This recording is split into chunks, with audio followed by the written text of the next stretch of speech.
Коронавируса. И участник нашего брифинга – это министр здравоохранения Республики Татарстан Садыков Марат Наилевич. Брифинг у нас, схема брифинга будет традиционной. Сначала мы дадим слово Марату Наилевичу, он выступит с последней новой информацией по ситуации в Республике Татарстан.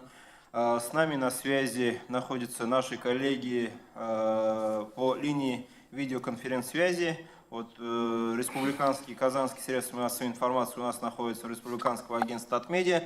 Также муниципальные наши коллеги находятся в администрациях муниципальных районов. Также сегодняшний наш брифинг напрямую транслируется на телеканале ТНВ. Могут брифинг наш смотреть и телезрители нашего республиканского телеканала, а также ведется онлайн-трансляция в сети интернет на официальном портале правительства Республики Татарстан tatarstan.ru. После выступления Марата Наилевича мы дадим возможность нашим коллегам-журналистам задать вопросы. Задать вопросы смогут наши коллеги, те, которые находятся у нас по линии видеоконференц-связи, это Татмедиа, и в районах, если будут желающие. Также у нас для журналистов создан специальный чат пресс-службы президента. Много вопросов уже поступило, более 50 вопросов поступили на имя Марата Наилевича. Потихоньку на правах ведущего я тоже буду эти вопросы озвучивать Марату Наилевичу, и Марат Наилевич будет на них отвечать. Регламент построим так, что за 1 час, за 60 минут эфирного времени, так скажем, мы должны, как говорится, этот брифинг провести, уложиться. Так что, Марат Наилевич, слово вам, слово нашему спикеру, нашему гостю. Спасибо. Хайярлы кэн и сами сасхарматли коллегвар. Добрый день, уважаемые коллеги. Я очень рад вас видеть всех в здравии и, надеюсь, в хорошем настроении. Система здравоохранения Республики Татарстан в настоящее время работает по национальному и региональному плану по противодействию распространению и завоза коронавирусной инфекции и своевременному лечению.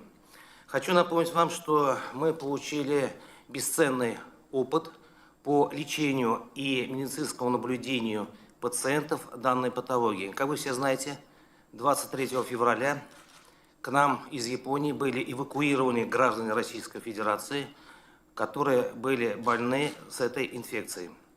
И они успешно прошли лечение в Республиканской клинической больнице и выписаны домой.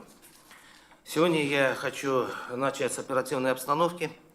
Первое. По состоянию на 15 апреля количество заболевших коронавирусом в России составляет 24 490 пациентов. COVID-19 был зафиксирован в 82 регионах страны. Из общего количества случаев заражения в стране более 2700 были выявлены за последние сутки в 62 регионах. К сожалению, умерли 198 человек. 1986 человек выздоровели. В Республике Татарстан на 15 апреля подтверждено 107 случаев коронавирусной инфекции в следующих городах и районах республики: Казань – 63, Набережные Челны – 14, Пестричинский район – 12, Высокогорский район – 11, Альметьевский район – 2 и Арский, Азнакаевский, Бугульминский, Зейнальдорский, Лаические районы по 1 случаю. Из 107 пациентов с подтвержденным диагнозом 17 выздоровели, 58 находятся в стационарах Республики Татарстан, 5 из них в тяжелом состоянии, 32 находятся на амбулаторном лечении. Количество заболевших, уважаемые коллеги, хочу обратить внимание, коронавирусная инфекция имеет устойчивую тенденцию роста день ото дня, который в России в среднем составляет на уровне 16-18%. За вчерашний день такой рост по России составил 16,2%, по Москве 13,3%, Московской области 36,4%. По Республике Татарстан за последнюю неделю в среднем ежедневный рост количества заболевших составляет 15,2%. На сегодняшний момент под медицинским наблюдением на 15 число апреля находится 1523 гражданина Российской Федерации, прибывших из зарубежных стран и снято с учета 20 176 человек. Уважаемые коллеги, хочу обратить ваше внимание, и много вопросов поступает по статистике смертности от пневмонии. Для нас очень важный показатель является общая смертность населения. В 2019 году этот показатель составил 11 случаев на 1000 человек. За 3 месяца 2020 года, по сравнению с аналогичными периодами 2019 и 2018 годов, смертность от пневмонии практически не отличается. Если в 2018 году смертность составляла 12,2 случая на 1000 населения, то в 2020 году этот показатель составляет 11 случаев. В настоящее время в республике уже развернуто 12 госпиталей, это 1382 койки. Всего в республике для приема пациентов COVID-19 готовы 26 лечебных учреждений на 3049 коек. Они будут открываться поэтапно. Минздравом России норматив для республики определен в количестве 2577 коек. И, уважаемые коллеги, как вы видите, мы подготовили с запасом. И я очень надеюсь, что эти койки нам не понадобятся. В настоящее время тестирование на COVID-19 проводится в 10 лабораториях, в том числе в Центре гигиены и эпидемиологии, в 8 лабораториях государственных лечебных учреждений и в одной частной лаборатории CityLab. Максимальное количество исследований в день более 2000. За последние сутки проведено 945 исследований. А с нарастающим итогом всего было проведено 25 802 исследования. Хочу отметить, что в 9 государственных лабораториях тесты проводятся бесплатно. Роспотребнадзором принято решение, что с 14 апреля текущего года результаты тестов будут подтверждаться в республике на федеральном уровне в Центре гигиены и эпидемиологии. До этого для подтверждения данного диагноза мы отправляли федеральные центры, это имеется в виду Новосибирск, Вектор, Нижний Новгород и в Москву. В первую очередь тестирование проводится медицинским работникам, пациентам с подозрением на коронавирусную инфекцию, граждане, находящиеся под медицинским наблюдением и на карантине, а также сотрудники служб жизнеобеспечения. Кроме того, тест на COVID-19 проводит, хочу обратить ваше внимание, всем пациентам с диагнозом пневмония. Для граждан, прибывающих из стран, где регистрируется коронавирусная инфекция, в республике подготовлено 7 учреждений на базе оздоровительных лагерей, отелей и санатория, где созданы все комфортные условия для пребывания, питания и медицинского наблюдения. Всего таких мест 1187. Это лагерь Костер, Заречье, Регина, Ливадия и так далее. Уважаемые коллеги, я как член штаба могу вам сказать, насколько важна скоординированная работа всех служб в этот период. Это Роспотребнадзора, Министерство цифрового развития, Министерство внутренних дел, Росгвардии, спецслужб и служб жизнеобеспечения. Важность и сложность этой коллегиальной работы невозможно переоценить. Одним из примеров. Многие критиковали, не верили, но мы одни из первых в стране отработали качественную систему СМС-регистрации для выхода из дома в условиях соблюдения карантина и самоизоляции. Большую роль играет, конечно же, социальная ответственность бизнеса.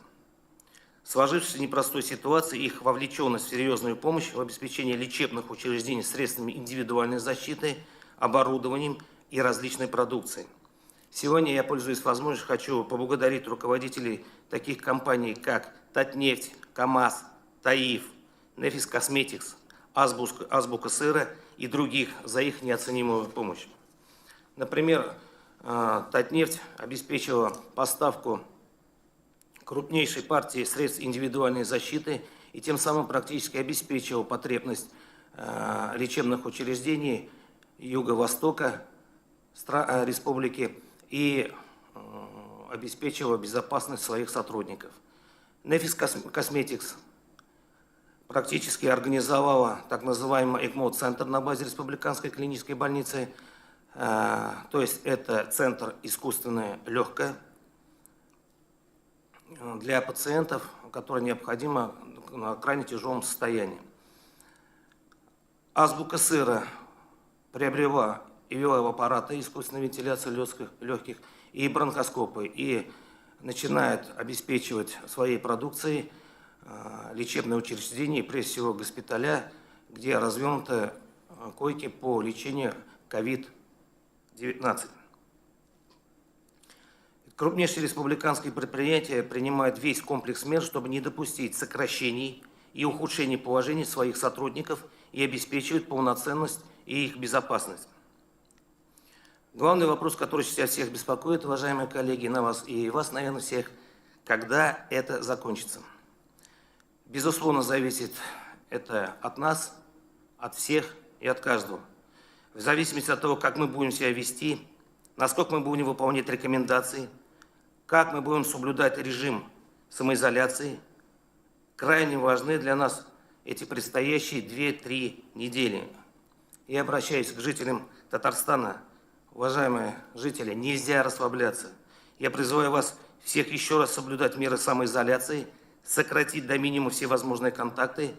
Я понимаю, как это некомфортно, но поверьте мне, это крайне важно. Штаб предпринимает все меры для того, чтобы мы не пошли по тому сценарию, как некоторые европейские страны, как Италия, Испания, Соединенные Штаты Америки. Для нас примером является Германия, где те меры, которые были предприняты, они уже обеспечили уменьшение распространения коронавирусной инфекции, в том числе их заболеваний. Уважаемые коллеги, сейчас очень важна роль информации. Идет не только война с вирусом, но идет информационная война. И, я бы сказал, даже информационная эпидемия. Здесь я хочу призвать вас, дорогие татарстанцы, не поддавайтесь провокациям. Сейчас распространяется огромное количество ложной информации, так называемой фейковой. И вот на примере Нижнекамска, что абсолютно безосновательная информация так легко берется на веру и вредит людям. Это может усугубить состояние людей, вплоть до того, что потребуется врачебная помощь. Особенно это касается пожилых людей, наших родителей, наших бабушек, дедушек. Представьте, как им не просто отличать правду от выдумки и какие неблагоприятные последствия от переживаний для них могут быть. Объективные и достоверные факты публикуются на сайте Минздрава Республики Татарстан, в средствах массовой информации, от лица Казанского Кремля и оперативного штаба по борьбе с коронавирусной инфекцией. Я призываю татарстанцев доверять проверенным источникам и не поддаваться на провокации, не распространять ложные сведения. Много было вопросов о нехватке средств индивидуальной защиты.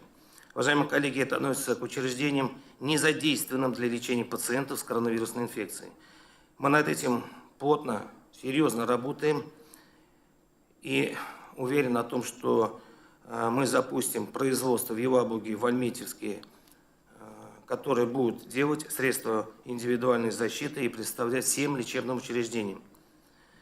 Самое главное, хочу отметить, что средства защиты есть в достатке там, где работают с больными и пациентами с подозрением на COVID-19. Не могу не коснуться вопроса заработной платы. На 15 апреля всем лечебным учреждениям республики заработная плата доведена. Выплаты произведены. По вопросу стимулирующих выплат механизм отрабатывается. Правительство Российской Федерации приняло регламент, и вот этот регламент доведен до нас. Вопрос находится на личном контроле президента республики Рустама Нургалиевича Минниханова.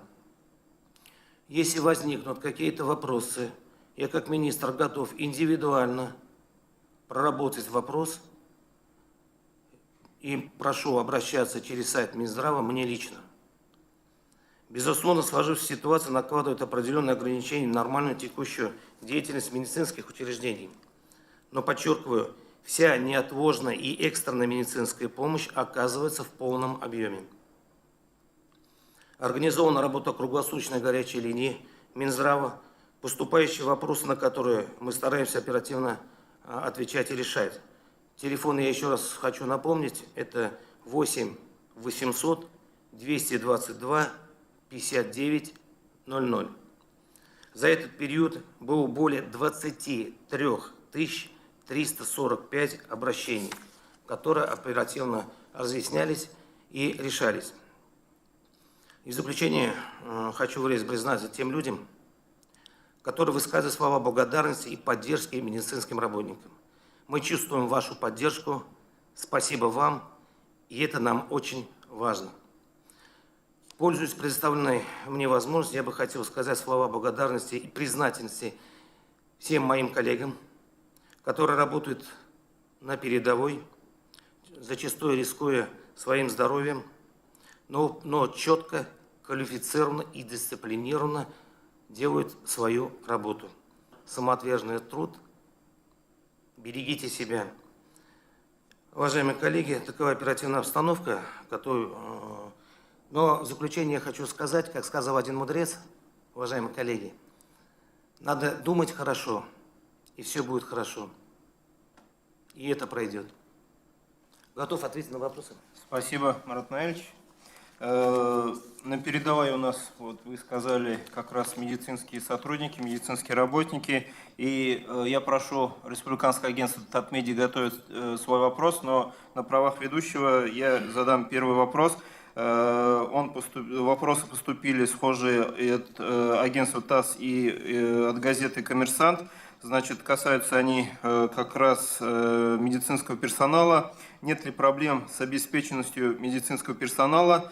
За счет чего покрываете дефицит кадров? Участились ли случаи увольнения медперсонала в связи с опасениями заразиться коронавирусом? И вот сейчас, в данный момент, у нас Рустам Нургалиевич находится с рабочим визитом в Алькеевском районе. Он недавно посетил ФАП. И в связи с этим тоже вопрос, насколько были востребованы в Татарстане в связи с пандемией коронавируса стали ФАПы, сколько их в республике, сколько строящихся, ремонтируемых, оснащены ли они необходимым оборудованием?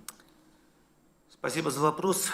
Мы уже с января этого года, текущего года, начали подготавливать кадры по работе с этой инфекцией.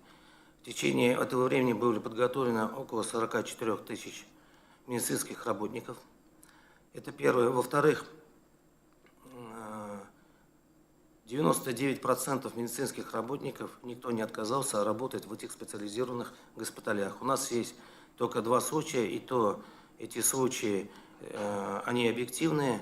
Это по возрасту, который старше 60 лет, и сотрудница, которая есть родственник, который болеет, и за ним нужен уход. У нас 1731 ФАП. Вы знаете о том, что у нас каждый год в Республике Татарстан по президентской программе идет строительство модульных ФАПов. Каждый год мы по этой программе строили и ремонтировали 45 ФАПов и 10 амбулаторий. Сегодня Рустам Нургалиевич посетил в Алькеевском районе ФАП, проверил готовности работы данного ФАПа и оценен был положительно. Спасибо. Перейдем к коллегам. Республиканское агентство Татмедиа на связи. Добрый день. Татар-информ, потом Бизнес онлайн, пожалуйста. На совещании по санитарно-эпидемиологической обстановке в стране Татьяна Голикова заявила, что регионы от Москвы и Московской области отстают на 3-4 недели по заболеваемости коронавирусом. И готова ли республика к тому, что количество больных может резко возрасти? И помимо развертывания коечного фонда, какие еще меры принимаются? И хватит ли врачей медикаментов? Спасибо. Спасибо за вопрос. Значит, да, у нас есть определенный период, как сказала Татьяна Алексеевна Голикова. Вопрос в следующем. Мы готовы пойти по худшему варианту, по сценарию, и мы готовы развернуть 3049 коек. Второе. Специалисты все готовы, проучены. Третье. В этот период мы создаем резервы средств индивидуальной защиты, лекарственных препаратов и аппаратов искусственной вентиляции легких. Контракты все заключены, поставки начинаются. Следующий вопрос. Бизнес онлайн, пожалуйста. Здравствуйте. Министерство здравоохранения Российской Федерации предписывает рассматривать теперь любой случай ОРВИ как подозрение на коронавирусную инфекцию. Реализуется ли этот подход в Татарстане и как это реализуется на практике? Спасибо. Мы раньше, чем Российская Федерация, взяли для себя данную методику. Мы должны понимать, что вовремя поставленный диагноз ковидная инфекция – это вовремя лечение и вовремя карантинные мероприятия. Поэтому по этой схеме мы уже работаем в Республике Татарстан.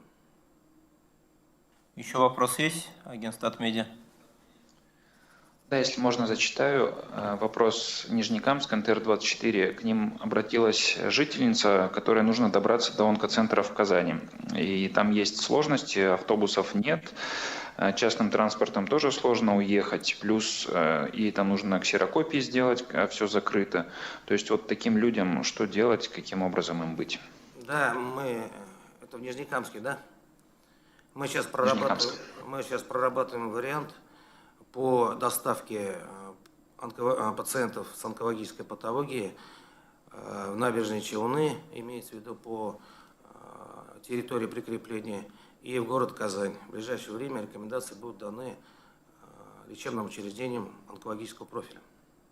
И вот, позвольте задам вопрос от газеты «Сувар». В настоящее время людям, которые ищут работу, получают права или хотят трудоустроиться на предприятии с непрерывным циклом работы, необходимо пройти медкомиссию. А в поликлиниках приема нет, только неотложно, где можно будет проходить таким людям медкомиссию. Значит, всем лечебным учреждениям посланы рекомендации о том, что работу по медицинскому свидетельству, в том числе и свидетельству наличия медицинских противопоказаний к управлению транспортными средствами, работают сейчас в штатном режиме. Это и психиатрическая больница, и наркодиспансер, и амбулаторная сеть, которая может обратиться по месту прописки. Спасибо. Еще вопрос, уважаемые коллеги, Татмедиа. Если вопросы возникнут, поэтому, значит, вы можете обратиться на горячую линию, которую я номер сейчас продиктовал, и мы в индивидуальном порядке будем решать этот вопрос. Спасибо. Коллеги Татмедиа, есть вопрос еще? Да, от реального времени вопрос. Будут ли привлекать оборудование частных клиник для диагностики, лечения, лабораторных анализов на COVID-19, в том числе на антитела? Хорошо. Да, по необходимости мы будем привлекать данное лечебное учреждение. Мы уже, как я сказал ранее, мы привлекли Ситивап как частной формы собственности для диагностики и тестирования на COVID-19. Так, еще вопросы? Татмедиа. Эвелина, пожалуйста. Коллеги, я еще продолжу. Я не хочу делить на государственные, на частные формы собственности. Это наше общее дело. Это наша республика, это наша страна, и должны все компании, лечебные учреждения оперативно предлагать и использовать их возможности. Да, вопрос, пожалуйста. Учитывая быстрое распространение коронавирусной инфекции, почему же все-таки больных, которые болеют в легкой форме или бессимптомно, все-таки лечат дома, а не перевозят их в инфекционную больницу? Спасибо. Спасибо.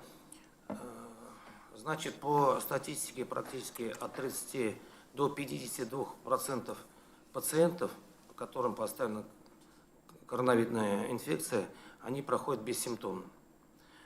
Значит, при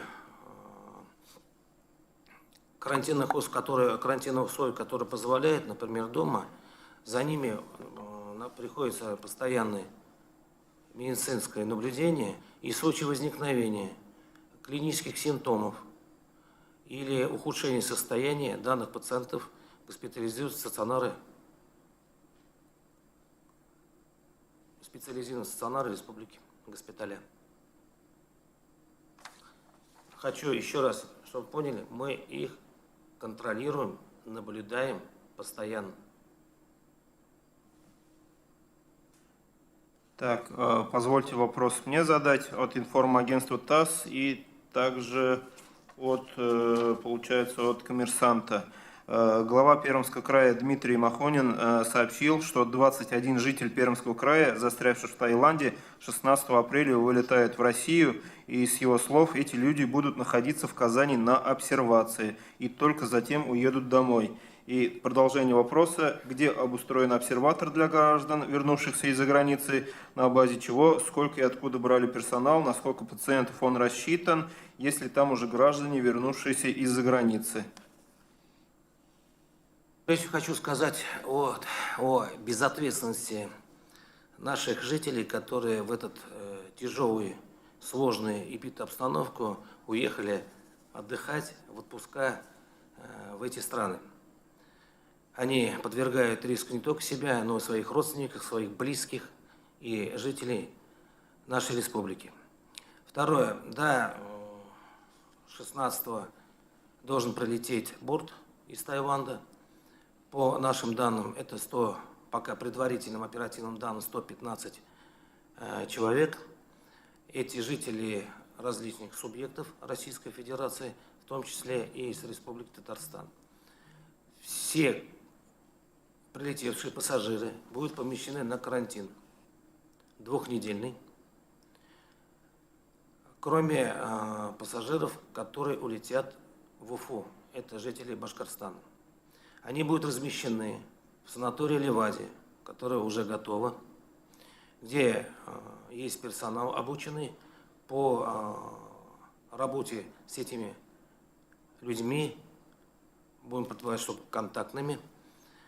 В случае необходимости будем усиливать специалистами из лечебных учреждений.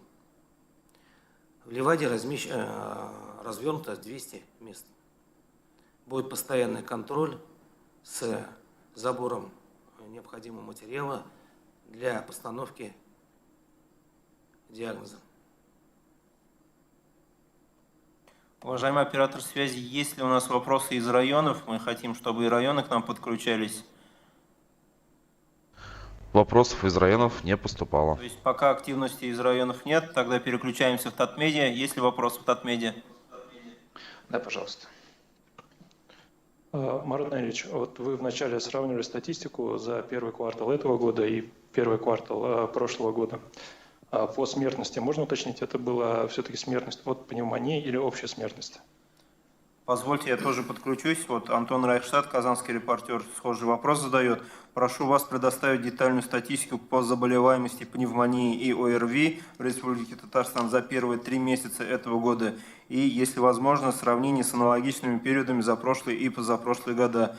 По возможности прошу предоставить данные по крупным городам Татарстана. Какова динамика, если такие По данные? заболеваемости от пневмонии, значит, средняя статистическая цифра аналогичная.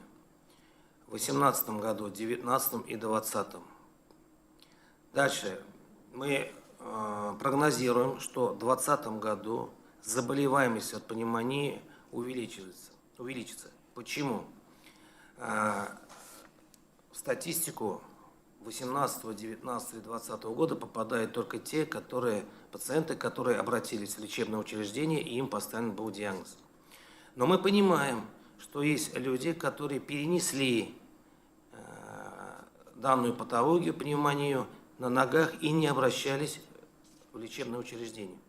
В связи с этой ситуацией, например, как пандемии, практически при проявлении любых клинических симптомов ОРВИ, который может быть осложниться с пневмонией, их увеличилось.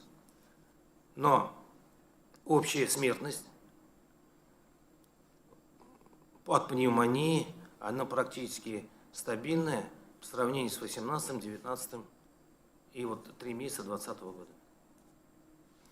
Хочу сказать, основные причины пневмонии на сегодняшний момент по лабораторным данным – это пневмония от пневмококковой инфекции, бактериальной инфекции.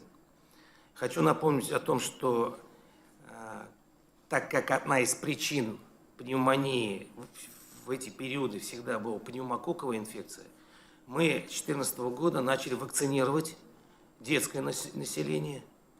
И в 2019 году по национальному проекту мы начали вакцинацию уже людей старше 65 лет, мы это поэтапно делаем, и начали мы с учреждений Минсоцзащиты. Так, еще вопрос от медиа.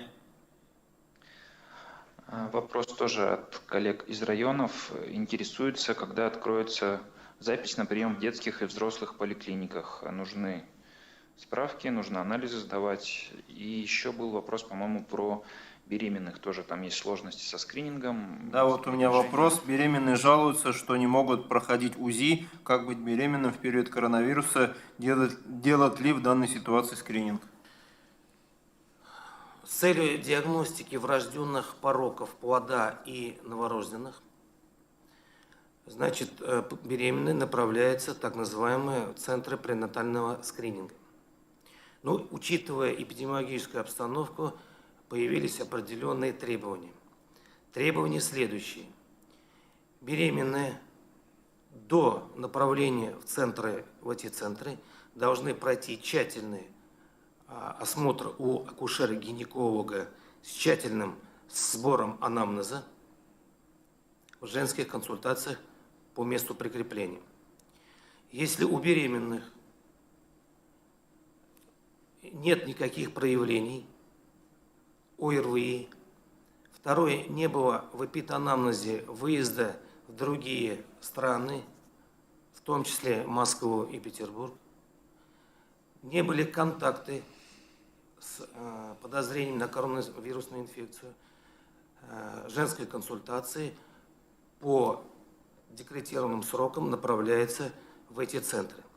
Если у беременной есть проявление ОРВИ, и вот то, что я выше перечислил, они направляются в срок второго триместра, то есть 16-18 недель. Если в этот период у беременных, которые второго триместра приближается, появились проявления коронавируса, проявления симптомов, назовем острой респираторной вирусной инфекции, то в индивидуальном порядке акушер-гинеколог в женской консультации будет рассматривать этот вопрос. Вопрос в том, что когда начнут работать планово амбулаторное поликлиническое учреждение, я отвечу так, до особого распоряжения. Так, вот связанный вопрос, все-таки, видимо, просит уточнить ТНВ, что делать людям с сердечными проблемами, у которых были плановые операции на апрель, если состояние на грани, если даже не сердечники, вообще любые плановые операции? Все зависит от состояния пациента. Все плановые и экстренные неотложные состояния. План может перейти, поэтому по сердечно-сосудистым пациентам мы не запрещали, и они должны планово идти на все эти операции. Спасибо. Так, следующий вопрос. 7 дней ТНВ. Появится ли и если да, то когда, по вашим прогнозам, тесты на антитела к COVID-19? Очень хороший вопрос, очень практичный вопрос. В Республике Татарстан, в Российской Федерации Росздравнадзором зафиксирован один ПК-тест на антитела на COVID-19. Это тест Вектора, Новосибирск. В ближайшее время будет зафиксирована еще одна из компаний, которая получит регистрационное удостоверение на данные тесты. В конце апреля, я уверен, будем, анализировать уже по другой системе ИФА анализа, то есть берутся кровь, из которой делают плазму. Из плазмы мы смотрим ответ человека, какой у него иммунитет, и по антителам М, если так интересно, мы видим о том, что это острый процесс, еще процесс развивается. Если там обнаружим антитела G в высоком количестве, то это уже пациент переболевший. Так, также 7 дней ТНВ спрашивают, лаборатория CityLab начала, по нашей информации, проводить коммерческую диагностику на COVID-19. Какие тест-системы в итоге используют коммерческие компании? Отличаются ли они от тест-систем Роспотребнадзора? Да, тесты отличаются. Все государственные лаборатории пользуются тестами Роспотребнадзора. И тесты делаются бесплатно, я хочу еще раз напомнить. А частная компания CityLab, которым разрешено Роспотребнадзором, пользуется тестами других производителей. Так, вопрос от телекомпании «Эфир». Почему людей, прибывших из-за границы, не имеющих признаков респираторных заболеваний, перестали тестировать на коронавирус? Есть реальный случай в Татарстане, когда прибывшим в конце марта из Таиланда гражданам отказали в тестировании на основании постановления главного санитарного врача России. При этом пассажирам того же рейса, но жителям из других регионов все-таки провели тест-анализы. Разве коронавирус не может протекать бессимптомно? Не могут ли такие люди быть просто переносчиками инфекции? Еще раз, пожалуйста, уточните все группы тех лиц, которым положен бесплатный анализ на коронавирус. Я уже в своем выступлении сказал, какие группы лиц, которые мы делаем тесты. Хочу напомнить и сказать о том, что давайте мы в индивидуальном порядке, если этот вопрос возник, в индивидуальном порядке рассмотрим и определим, почему так это произошло. То есть всем Можно еще прибывшим из-за границы... продолжение вопросов про тест? Вопрос есть. Да, пожалуйста. У Альметьевского телевидения спрашивают, появится ли у всех желающих возможность дать тест и в каких случаях, вообще это нужно или не нужно? По тесту хочу сказать, что, к сожалению, тесты, которые сейчас используются в Российской Федерации, 100% специфичности к этой вирусной инфекции не имеют. Практически по данным это 70/30. Поэтому считаю, нет необходимости, если у вас нет ИПИД какой-то обстановки, то есть нет контактных, с которым подтвержденным ковидом-19, те, которые приехавшие из других стран и из Москвы и Петербурга, считаю, не стоит беспокоиться и сдавать анализы. В случае же появления симптомов надо обращаться к врачу, и врач решит вопрос и выберет тактику дальнейшего лечения и медицинского наблюдения. Комсомольская правда переживает за наших медработников. Есть ли среди наших татарстанских врачей те, кто заболел COVID-19? Если есть, как их состояние? Да, эти сотрудники, к сожалению, большому сожалению, есть. Это 3 сотрудника.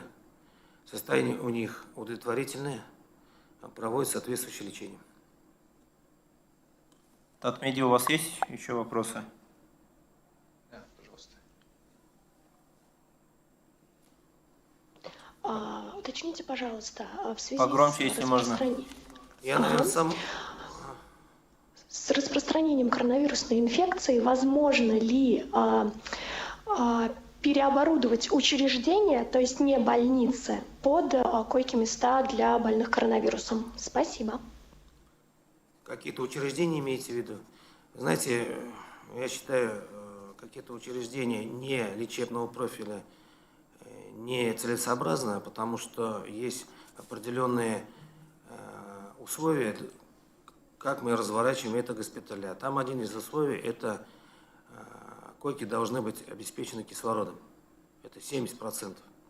Поэтому у нас есть и вариант Б, вариант Б, в случае возникновения той сценарии, плохой сценарий, я думаю, мы этот вопрос решим. То есть не те учреждения, которые не медицинские. Вы это имеете в виду? Да, мы видим, где-то стадионы переоборудуют, где-то выставочные центры, то есть вот какой-то такой резерв рассматривается. Нет, у нас есть резервы, и мы переоборудуем, перепрофилируем только койки лечебных учреждений. Так, Позвольте, мне вопрос тогда от реального времени. Люди, которые переболели или выяснили, что у них уже есть иммунитет к коронавирусу, могут ли свободно перемещаться по городу и работать? Для этого им необходимо иметь при себе какой-то документ, видимо, документ о том, что они выздоровели. Действительно ли, кто бессимптомно перенес коронавирус, не получает иммунитет от него?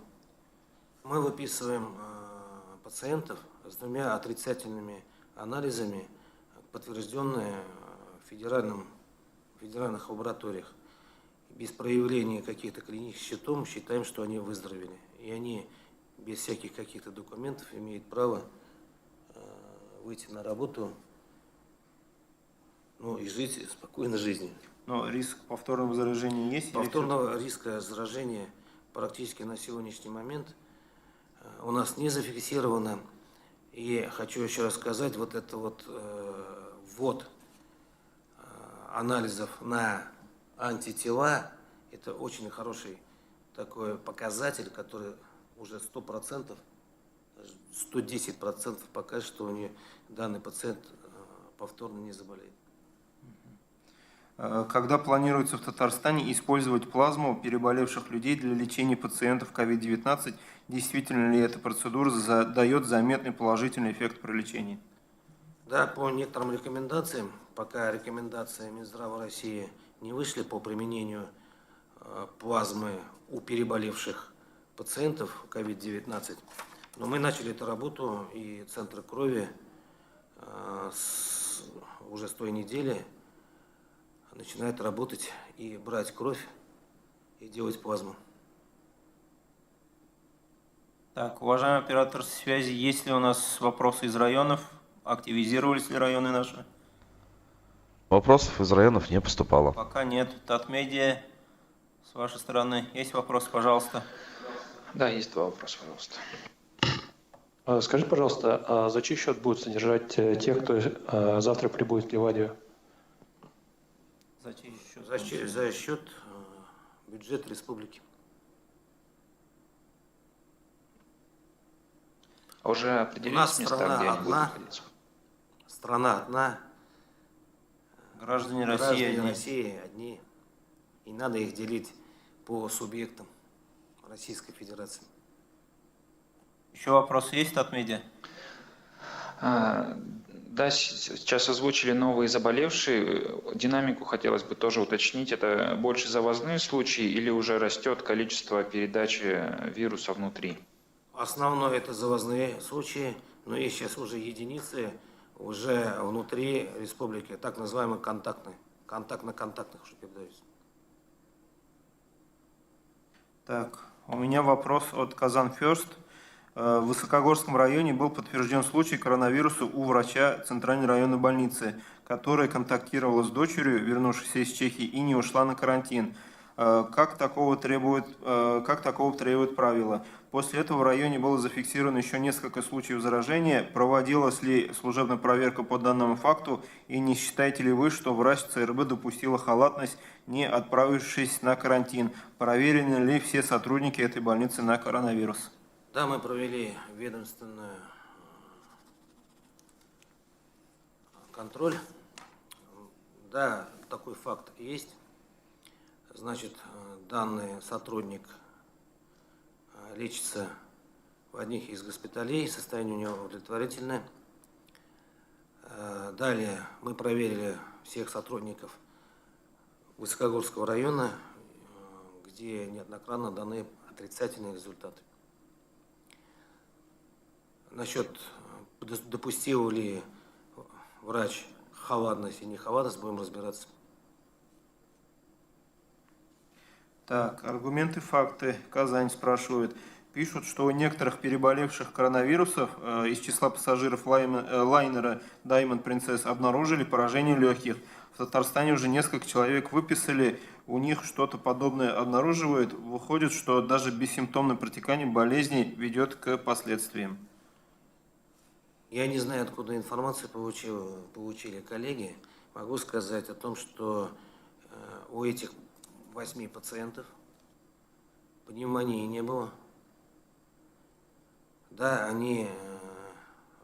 у них диагноз был COVID-19 поставлено, и мы лечили их по всем тем рекомендациям, которые дал Минздрав России и с главными специалистами Минздрава России, и результаты вы сами видите. Так, вот с вопросом, связанным с Высокой горой, наверное, российская газета спрашивает, какова ситуация с заболеваемостью коронавирусной инфекцией в районах республики, то есть не Казань, а уже районы. Насколько центральные районные больницы готовы к возможному наплыву больных, достаточно ли лекарств, ИВЛ и прочего, смогут ли самостоятельно лечить и оказать помощь тяжелым больным? В таком случае предусмотрена ли транспортировка больных в Казань? Я также сразу отвечу. Принято решение. Вы знаете, в нашей республике, вся республика поделена на 5 округов. И на примере, например, центрального округа, это город Казань, все пневмонии, которые возникают, появляются в центральных районных больницах, мы мониторируем. Их привозят в госпиталя, провизорные госпиталя, так называемые, это сейчас инфекционная больница и республиканская клиническая больница, где, кроме того, что сдают анализы на ковид, мы проводим исследования компьютерной томографии. Сейчас уже вся Россия работает в таком формате, о том, что, прежде всего, нам не важно еще даже ковид плюс или ковид минус, это пациент, это наши пациенты, это наши жители, это и тяжелым пациентам с любой пневмонией, я имею в виду, с любой причин пневмонии, должны оказываться в многопрофильных клиниках, которые обладают всем необходимым специалистами, потому что у этих пациентов может быть и много сопутствующих заболеваний, там сахарный диабет и так далее, которые лечатся и наблюдаются в этих лечебных учреждениях. 5 округов и 5 центров – это Казань, Челны. Казань, Челны, Альметьевск, Нижнекамск и, Закамск, Чистополь, да. Так, еще вопросы. Уважаемые коллеги, есть у вас вопросы? Журнал «Татарстан» спрашивает, существует ли статистика, сколько процентов переносит заболевания в тяжелой форме, сколько в легкой, какова симптоматика легкой формы? Симптоматика в легкой форме, она проходит бессимптомно. Я уже сегодня говорил, что по различным данным по Российской Федерации от 30 до 52% проходит в бессимптомной форме. Но они могут быть источником инфекции и могут распространять данную инфекцию и передавать другим. По статистике средней тяжести, значит, до 40%, остальное до 10-14% тяжелой формы. Так, вот коммерсант, уточняющий вопрос. 11 человек, 11 на 1000 человек. Это общая смертность или именно от пневмонии? От пневмонии какая цифра? Данные от пневмонии, я сказал о том, что общая смертность от пневмонии, зарегистрированной пневмонии 11 случаев на 1000 человек. Да. По возрастам, видимо, возраст заболевших, тут спрашивает «Комсомольская правда». В основном это лица старше 60 лет, практически 60%. Остальное градация до 40%, и дети всего составляет, если я не ошибаюсь, 12%. То есть дети до скольки лет? До 18 лет. До 18. Так, уважаемый оператор связи из районов, поступают вопросы, нет? Вопросов не поступало. Нет. А Татмедиа, как у вас вопросы? Я, по-моему, свои вопросы уже в чате для брифингов исчерпал. У вас какие вопросы? Да, есть вопрос, пожалуйста. Пожалуйста. Да, Марат Наилевич, все-таки смертность от всех заболеваний, не только от пневмонии, в первом квартале этого года выросла или не выросла? На данный момент общая смертность в пределах 18 и 19 года. Общая смертность от всех видов не увеличилась. телекомпании «Эфир» уточняющий, видимо, вопрос тоже. Вы назвали, что 5 человек находятся в тяжелом состоянии. Расскажите, где они находятся, есть ли те, кто на ИВЛ? Они практически все на искусственной вентиляции легких. Они находятся в Республиканской клинической больнице, в 7-й городской больнице и в Республиканской клинической инфекционной больнице. Понятно. Так, еще, коллеги, вопросы? У нас все. В принципе, мы в регламент вписались за 50 минут. Всем спасибо за участие. Спасибо, Марат Наильевич, вам, всем медицинским работникам, отрасли здравоохранения. Берегите себя, берегите своих близких. Все-таки завершающий вопрос у меня здесь был. Тогда завершающий вопрос задам. Существуют ли прогнозы или каковы прогнозы пика заболеваемости, то есть самые оптимистические прогнозы по России, по Татарстану и самые пессимистические прогнозы, когда мы будем проходить этот пик? В своем выступлении я сказал уже, самыми прогностическими и для нас самыми важными это будет 2-3 следующие недели. После этого мы можем сказать и прогнозировать, когда мы выйдем на то плато, к которому стремимся. Уважаемые коллеги, на этом завершаем наш брифинг. Спасибо всем за участие. Следите за нашими анонсами. Подобные встречи, возможно, и с Маратом Ильичем, возможно, другими специалистами других отраслей мы будем проводить. Всем спасибо за участие. Я еще раз хочу сказать, уважаемые коллеги, жители Татарстана, если мы будем думать хорошо, все будет хорошо. Спасибо. Спасибо всем. Всем здоровья. Спасибо вам. До свидания.